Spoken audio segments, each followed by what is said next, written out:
ខ្ញុំទទួលស្គាល់ថានៅក្រៅពេលដែលយើងមានបញ្ហាជាមួយនឹងប្រទេសថៃទំនិញមួយចំនួនបានឆ្លងចូលដែលបិទព្រំដែនជាមួយថៃហើយក៏ប៉ុន្តែទំនិញមួយចំនួនរបស់ប្រទេសថៃបានចូលមកតាមច្រករបស់ឡាវហើយឆ្លងចូលមកកម្ពុជានេះគឺពិតជាមានពីព្រោះអីពីព្រោះថាយើងមិនអាចហាមឃាត់មិនឲ្យទំនិញទាំងអស់នោះហូរចូលមកកម្ពុជាបានទេរដ្ឋាភិបាលក៏មិនអាចចេញនូវសេចក្តីសម្រេចណាមួយ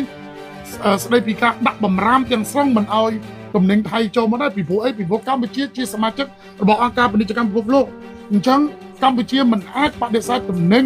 ណាមួយរបស់ប្រទេសដែលជាសមាជិករបស់អង្គការពាណិជ្ជកម្មពិភពលោកមកកាន់ប្រទេសរបស់ខ្លួនបានទេ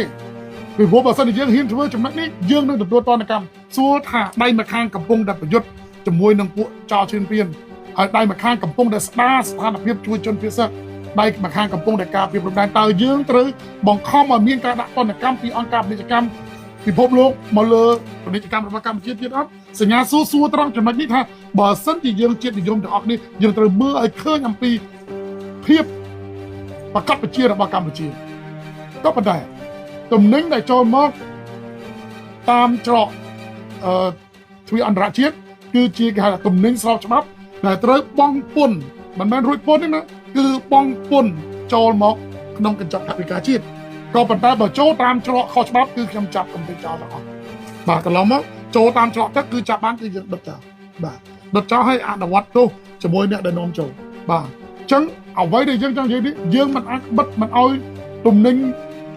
ពីប្រទេសឈានពៀនយើងចូលបាននោះទេពីព្រោះយើងជាសមាជិករបស់អាស៊ានសមាជិករបស់អង្គការពាណិជ្ជកម្មពិភពលោកតែប៉ុន្តែអាវុធល្មុតស្រួចមួយរបស់ប្រជាជនកម្ពុជាដែលត្រូវបន្តធ្វើឲ្យធ្វើឲ្យទាត់បាននោះគឺអាវុធអហ៊ិការប្រសិនបើយើងពាក់អហ៊ិការមិនទិញមិនប្រើប្រាស់ទំនិញរបស់សៀមនោះវាមិនអាចនាំចូលបានទេអ្នកនាំចូលមិនអាចមានលុយទៅខាតក្នុងការនាំយកទំនិញយកមកស្តុកចោលនោះទេ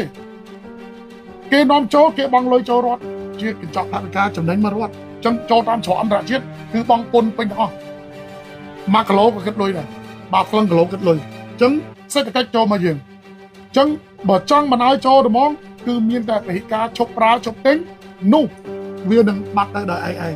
បាទនេះគឺជាអាវុធរបស់ស្រួយអញ្ចឹងបានជំរាបថាជាទស្សនៈរបស់ខ្ញុំថាជាតិនិយមអ្នកណាក៏ត្រូវតែមានក៏ប៉ុន្តែត្រូវមើលឲ្យឃើញអំពី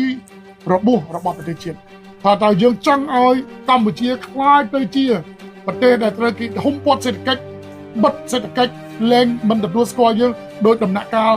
ដែលយើងទើបតែរំដោះជាតិសង្គ្រោះប្រជាជនចេញពីរបបផ្លាយពុទ្ធសាសប៉ុលពត7មករា1979គេបិទសេដ្ឋកិច្ចរបស់យើងគេមិនទទួលស្គាល់យើងតែយើងចង់ធាក់ថយក្រោយត្រឡប់ទៅរកស្ថានភាពនោះវិញដែរទេនៅពេលដែលដំណាក់កាលយើងបានកសាងជាតិយើងមកដល់ប៉ុណ្ណេះហើយយើងត្រូវតែបន្តប្រែក្លាយការឈឺចាប់ទៅជាការខិតខំប្រឹងប្រែងប្រែក្លាយការឈឺចាប់ទៅជាការប្រយុទ្ធដ៏មុតស្រួចសម្រាប់ប្រទេសជាតិរបស់យើងព្រោះយើងជាខ្មែរ